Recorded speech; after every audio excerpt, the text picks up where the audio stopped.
out of her. And I love that she's taking a stand and she's doing it so eloquently and she's doing it so brave. It's wonderful to see. It's great to see that. The gavel fell with a sound that did not simply strike wood, it struck history. A single thunderous crack that echoed through the chamber like the heavens themselves had delivered judgment. The vibration lingered in the walls, in the air, in the very skin of everyone present, leaving a silence so heavy it seemed almost unnatural. For the briefest second, time itself froze. Reporters hung mid-word, their mouths parted but their voices stolen. Camera shutters ceased their frantic flashing as if caught off guard by the weight of the moment. Even the jurors, seasoned from countless trials, seemed to stiffen in their seats, unable to escape the feeling that this was no ordinary case. This was not simply a trial. It was the trial. The one whispered about for years in hushed tones across living rooms. Debated endlessly in online forums, dissected in headlines that flirted between scandal and tragedy. The air buzzed with a kind of energy that was at once electric and suffocating. A thick fog of anticipation, judgment, and spectacle. Every inch of the courtroom was occupied. Not a single chair sat empty. Not a single aisle was left clear. The press corps hunched forward, their fingers hammering keys so quickly the sound of typing became its own frantic rhythm. Photographers fought for position, their bulbs erupting like lightning in a summer storm. And outside the courthouse steps had been transformed into an arena. Mobs of supporters and critics alike filled the space, clutching homemade placards like weapons of ideology, justice for the wives. One sign screamed in bold red letters, "Team Kody forever." Another declared defiantly. Some chanted, their voices swelling in waves that seeped through the very stone walls of the building, their chants rising like a heartbeat for the trial itself. It was a circus, but one without laughter. And at its center, the unwilling ringmaster. Was Kody Brown? On social media, the frenzy was volcanic. Hashtags surged into trending spots within minutes. Hashtag Brown family trial, hashtag polygamy on trial. Hashtag Kody court screens across the globe lit up with live-streamed commentary, threads of debate, and armchair verdicts. Millions tuned in, eyes glued, eager for the revelation of truths that had long been hidden behind rehearsed smiles and carefully edited episodes of a once-beloved reality show. And there sat Kody, not on a grand stage of his own choosing. Not surrounded by adoring cameras or sympathetic producers, but at the defense table. He looked smaller somehow, though his frame was as tall and broad as ever. The golden mane of hair that once symbolized confidence and vitality now seemed more disheveled. Betraying restless nights and restless thoughts, his suit was sharp, his tie pulled tight, but no amount of tailoring could mask the heaviness in his posture. This was not the Kody Brown America had been sold. It's not the charming patriarch who had welcomed audiences into his polygamous home, laughing loudly and preaching about unity. That man was gone. Today, there was no reality star, no father of 18, no self-appointed leader of a plural family. Today, there was only a defendant. A man on trial for his name, his children, his wealth, and perhaps most crushingly his legacy. Because this was no divorce hearing. This was a war disguised as legal procedure.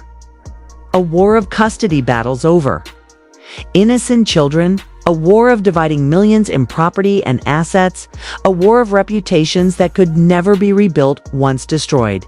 And Kody's opponents, not strangers, not rivals, but the very women who had once vowed him forever, Christine, Janelle, Mary, each one seated across from him. Not with tears or hesitation, but with resolve. They sat shoulder to shoulder like soldiers awaiting battle, their faces etched with years of quiet suffering now transformed into unshakable defiance. They were no longer his wives, they were his adversaries, his undoing. And then there was Robyn, the last wife standing. It's the one who had not left. It's the one who clung to him still. She sat slightly behind, her complexion pale as candle wax, her fingers tightly interlocked, trembling in what looked like silent prayer. Her eyes darted nervously, avoiding cameras, avoiding the scornful glares of the women who once called her sister. To some, she looked like loyalty. To others, she looked like guilt. The tension was alive, crawling over skin like static. Even the rustle of paper seemed loud. The squeak of a shoe echoed too far. The smallest cough drew glares. A flash of a camera stung the eyes like lightning, followed by murmurs that spread like ripples in water. Then the heavy wooden door at the back swung open, and silence fell like a curtain. The judge entered. Black robes billowed with each step, his expression carved into an unreadable mask. Authority followed him like a shadow. Instantly, the courtroom rose to its feet in a wave of movement. Chairs scraped against the floor in unison, the sound like waves breaking against rock. And as the judge took his seat, the air shifted once again. "Court is now in session," he intoned, his voice low, firm, resonant enough to silence the restless air. "Let the proceedings begin." And with those words, the world, as Kody Brown had carefully constructed, began to crumble. He shifted in his chair, pulling his tie tighter, swallowing against the dryness in his throat. He had prepared for this day. Weeks, months, perhaps even years. He had gone over the charges with his lawyers, rehearsed his answers, studied the evidence that would inevitably be used against him. But preparation was not armor. Knowing the storm was coming did not mean you could withstand it. And when his eyes met Christine's across the room, he saw not the woman he once controlled, once soothed with promises and platitudes. He saw a woman free, a woman no longer afraid. Christine's gaze was hard, unwavering. Janelle's was much the same, Mary too. The three of them sat like pillars, unshaken, unbreakable. The family that once celebrated birthdays, holidays, long nights of laughter was now gathered in the same room for war. The bailiff's voice cracked through the tension, announcing the case. The state of Nevada versus Kody Brown. In matters of family law, property division, and custody agreements, the words rang like a death knell. Kody clenched his fists beneath the table. His lawyer leaned in, whispering strategies in quick, urgent tones, but the sound was lost to the roar of his own thoughts. He remembered the early days, the so-called good days, when his greatest worry was whether TLC would approve another season. When love, or the illusion of it, seemed enough to hold everything together. He had believed he could build an empire, a family and faith, broadcast it to the world, and sustain it forever. But empires fall, always. And now this trial was not about facts, not really. It was about narrative. Who could weave the most believable story? Who could seize the heart of the judge, the sympathy of the world? Who could turn their version of the past into the accepted truth of history? The prosecutor rose. It's a tall man in a gray suit, his presence commanding, his voice sharp enough to slice through the suffocating silence. "Your Honor," he began, words deliberate, piercing. "This is not an ordinary breakup. This is not two people drifting apart. This is not irreconcilable differences. This is a case of control, manipulation, deceit." The words struck like hammer blows. A gasp rolled through the gallery. Reporters leaned forward, pens scratching madly, cameras zooming in as though they might capture the very truth itself. The prosecutor extended his hand, finger aimed at Kody like an arrow. The defendant, Kody Brown, built a culture in which these women had no voice. He held power over them financially, emotionally, spiritually. And now, after years of empty promises and silent suffering, he comes to this court demanding what remains: their homes, their dignity, their children. A murmur swelled across the room. Heads turned toward Kody's, some eyes narrowed in contempt, others widened in curiosity. But Kody sat motionless, his jaw locked tight, his lips pressed into a line, his steel gray eyes fixed on the judge with unyielding intensity. He did not flinch, he did not blink. He was stone, The prosecutor's voice rose, his words cutting deeper with each syllable. We will present evidence. Financial records, testimony, patterns of domination so clear, so undeniable that the truth will ring louder than any defense.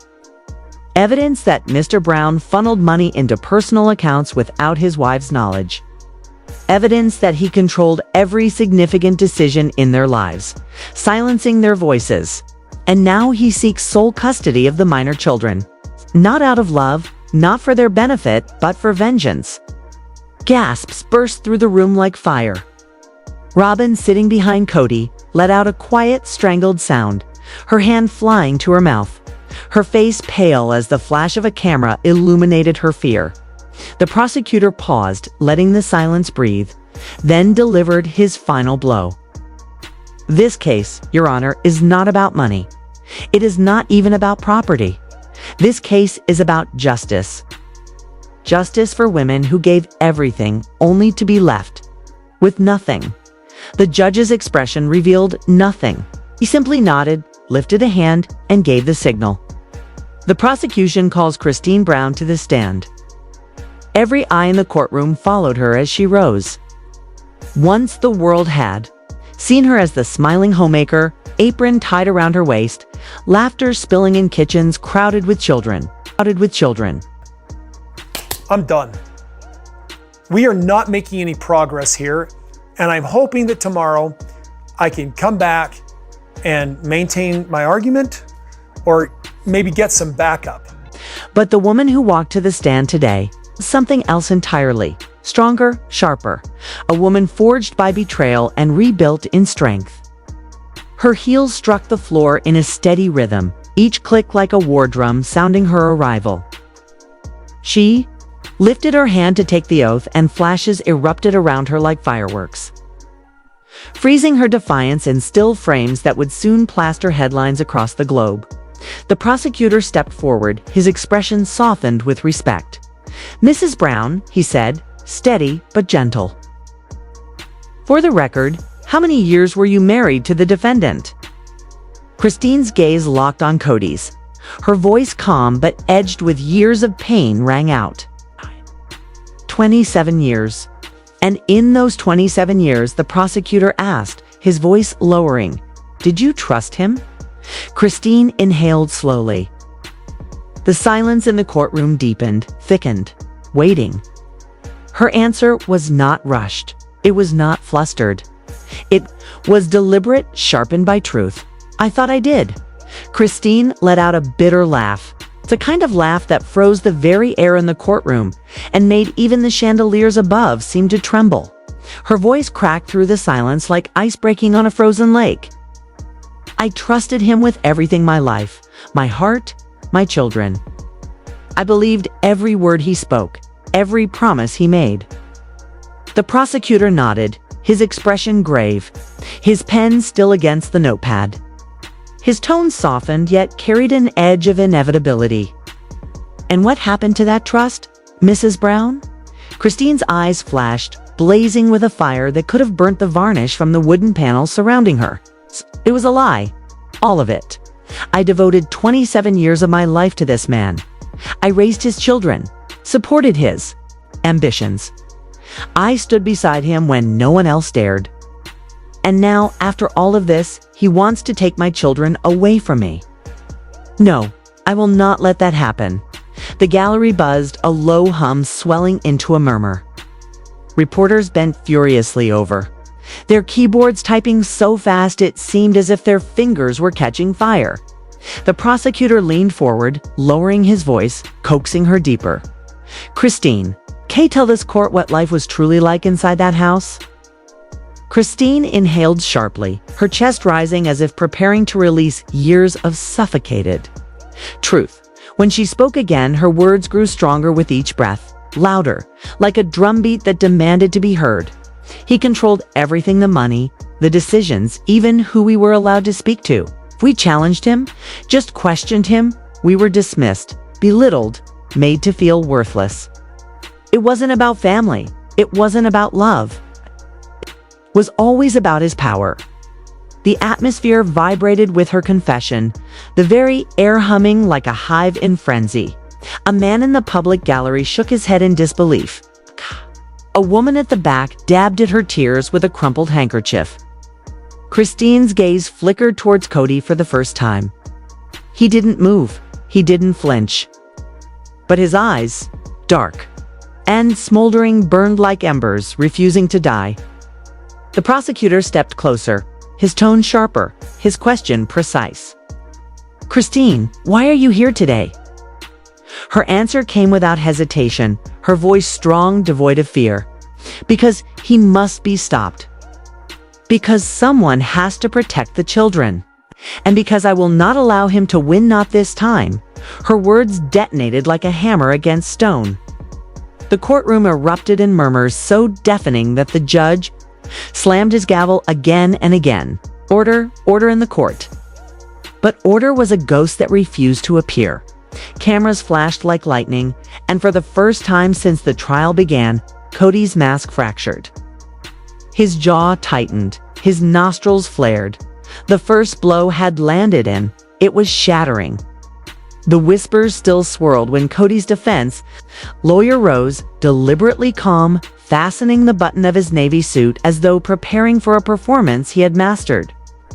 The hush that fell was heavy, suffocating. Each click of his polished shoes echoed across the floorboards, steady, controlled. He stopped at the center, his lips curving into a knowing smile, the kind of smile that promised he would turn the tide. "Ladies and gentlemen of the court," he began, his voice smooth, commanding, filling every corner of the tense room. "You have just heard a story. A compelling story, yes. But that is all it is, a story. A story woven with emotion, resentment, exaggeration, but a story nonetheless." He paused, scanning the jurors' faces, reading them like pages in an open book. Then his tone dropped, hypnotic, measured. "The truth is far simpler. My client, Mr. Kody Brown, is not a monster. He is a father. A man who has dedicated his very existence to his family. 18 children, 4 wives. Do you think that came without sacrifice? Without sleepless nights? Without endless work? Do you think any of it was easy?" A murmur rippled across the courtroom, but the lawyer silenced it with a single raised hand. Everything he did, every decision he made, was to keep those children clothed, fed, and sheltered.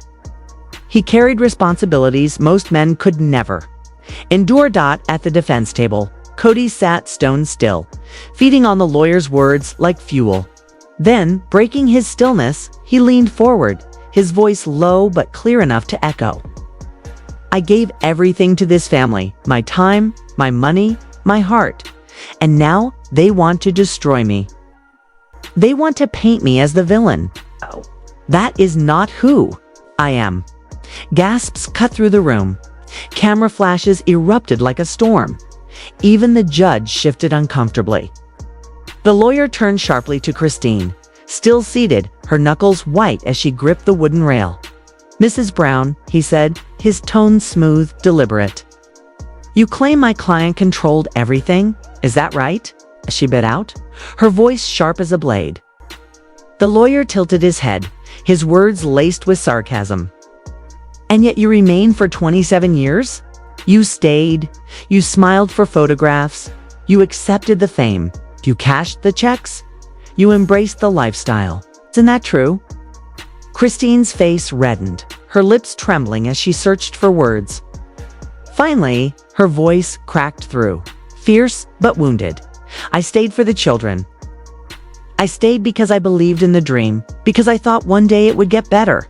The defense lawyer pounced. "So you stayed by choice. You weren't imprisoned. You weren't shackled. You chose. Just as you now choose to distort the truth out of anger and resentment." Objection. The prosecutor snapped, his voice slicing through the tension. Succinct, the judge ruled firmly. "Proceed. Counselor." The defense attorney offered a thin smile before turning back to the jury. "Ladies and gentlemen, this case is not about control. It is about resentment. It is about bitterness, about broken promises. Every marriage has them, whether one wife or four. These women built this life with my client. They lived it, enjoyed it. And now, because they've changed their minds, they seek to dismantle it piece by piece. For a fleeting moment, the tide seemed to turn. His words rang with reason, with logic. A few jurors even nodded faintly, as if acknowledging his point. But then, like thunder splitting a calm sky, the prosecutor rose, his voice thunderous. Your Honor, the prosecution would like to enter Exhibit 14 into evidence. The defense lawyer froze. His confident grin faltered. The courtroom lights dimmed slightly as the screen flickered alive. And then it appeared rows of figures, columns of dates, lines of transactions, bank statements. The prosecutor's voice rang out, powerful, unyielding. These are the financial records. Proof that the defendant withdrew tens of thousands from joint family accounts, funds belonging to his wives and children, and moved them into accounts solely under his control. The courtroom erupted. Jurors gasped audibly. Reporters scrambled, their cameras flashing furiously. Kody's mask shattered. Skin turned ashen. His hands twitched against the table. His mouth opened, but no sound came. His lawyer leaned in, whispering urgently, but it was too late. The gallery erupted into a storm of whispers, so loud the judge hammered his gavel repeatedly. Order, order. But the word had no power now. The damage had been done. The defense's polished veneer crumbled in an instant. And in that moment, everyone in the room knew the tide had turned. The truth was no longer buried. It glared at them from that screen, undeniable, damning. Kody Brown was no longer untouchable. Both house mortgages. I can't buy this house and in any shape or form finance another house, no matter even if it's small. I just can't. The silence shattered when the bank statements burst upon the glowing courtroom screen.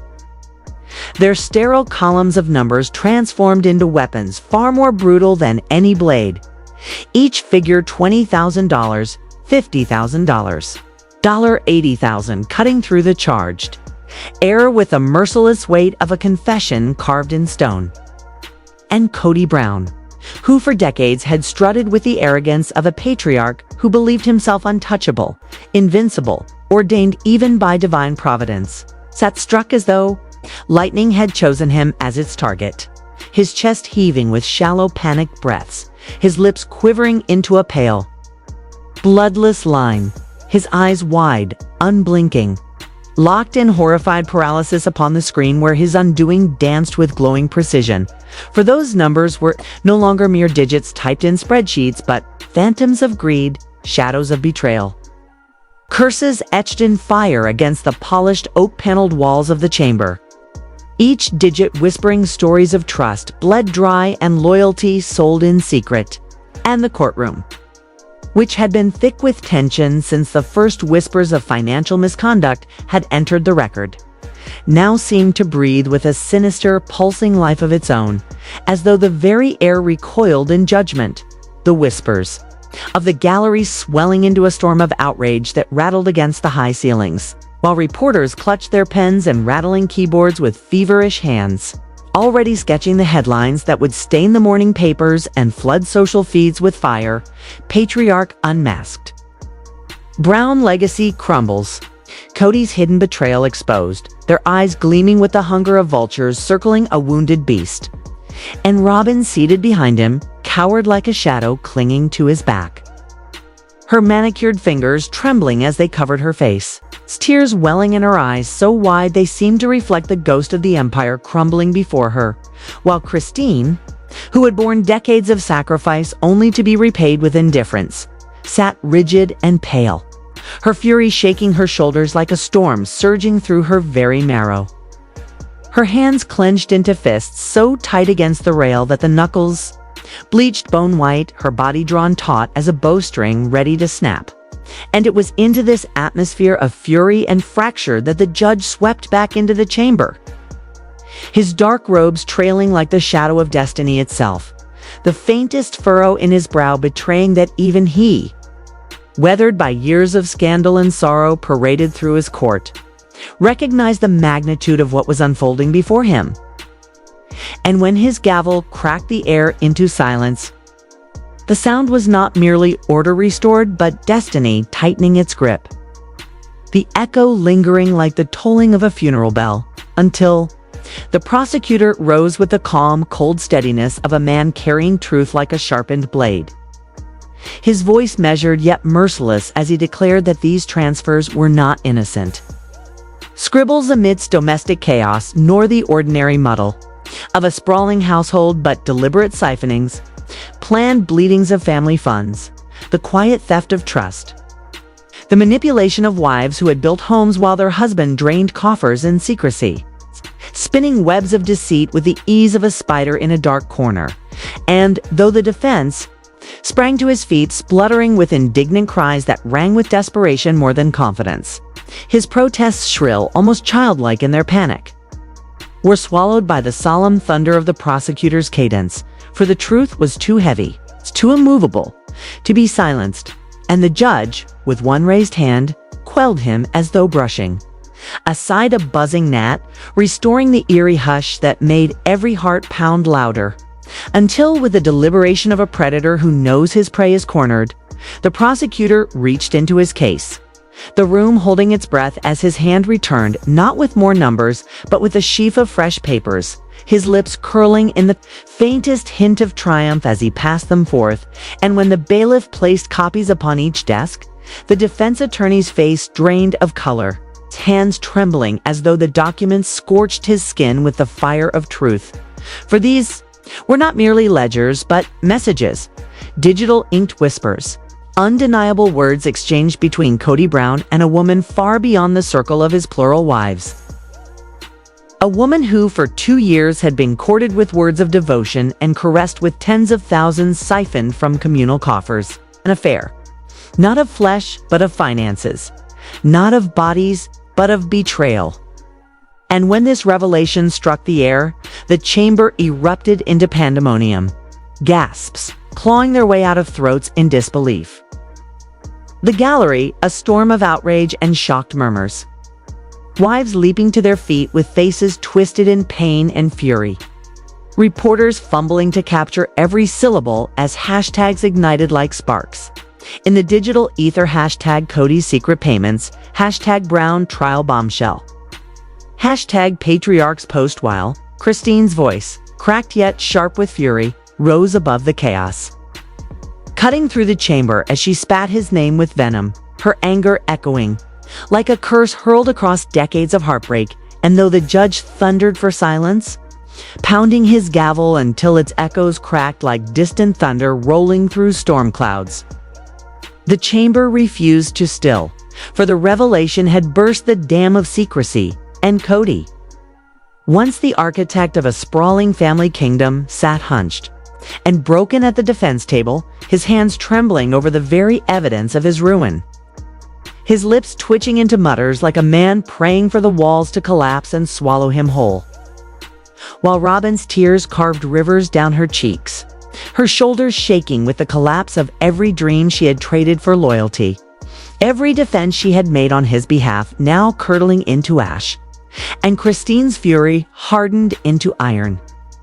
Janelle's jaw clenched in grim satisfaction that truth had finally risen.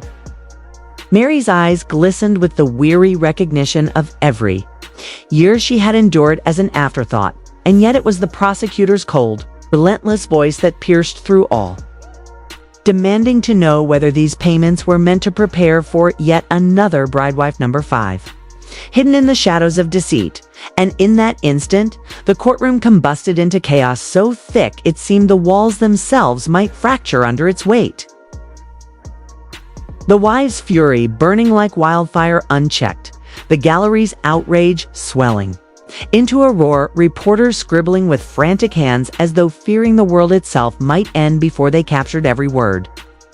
And yet through this maelstrom, Kody finally raised a trembling hand, his voice cracking into a whisper so fragile it sliced through the din with eerie precision, insisting that he would speak, and in that expectant hush, broken only by the faint hum of fluorescent lights and the ragged breaths of those who waited, he confessed not to lust but to loneliness, not to conquest but to desperation for solace in the ears of a stranger who had listened where his wives had grown cold, swearing he had only given, never taken, that his heart remained tethered to his family even as he stumbled in shadows. But his words, instead of absolution, coiled into a noose. And the prosecutor, merciless as ever, stripped them of pretense, skewering him with a question sharp as smoke. If not lust, then why money? Why deceit? Why secrecy? And was this not another selfish chapter in a life written in betrayal? Another step in the long march of a patriarch building his empire upon women's broken backs, until Christine's sobs tore through the silence. Janelle's jaw locked tighter with vindication.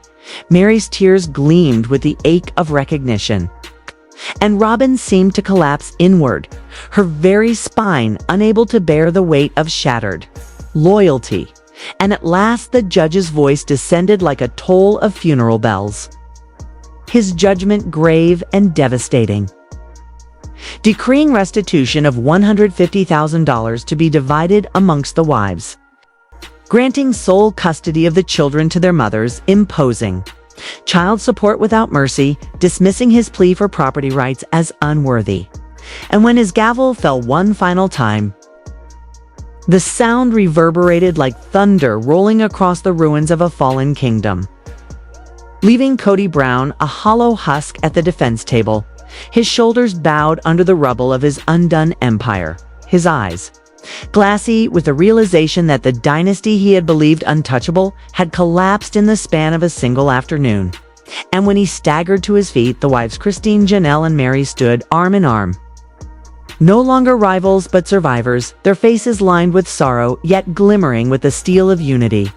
While outside, as rain poured from a weeping sky, Kody descended the courthouse steps into a frenzy of cameras and shouted questions, each drop mingling with the tears upon his face until he seemed less man than ghost, a specter walking through the ruins of his own deceit, utterly broken, irrevocably disgraced, unbearably, devastatingly alone, and across the world through glowing television screens, shrill social feeds, and whispered gossip over kitchen tables. Millions bore witness not to the fall of just a man but the disintegration of a myth, the crumbling of a patriarch who had preached unity while living in division, who demanded loyalty while hoarding betrayal, leaving behind not a legacy but a cautionary tale etched forever in scandal, sorrow, and shame. Thank you so much for staying with me till the end, friends. If you enjoyed today's video, please give it a like and share it around. It really helps the channel grow. I'd also love to hear your thoughts in the comments, so don't be shy. And if you haven't already, do hit that subscribe button and join us here on Starspill USA for all the latest Sister Wives drama, updates, and behind-the-scenes secrets. Until next time, take care and keep watching Starspill USA.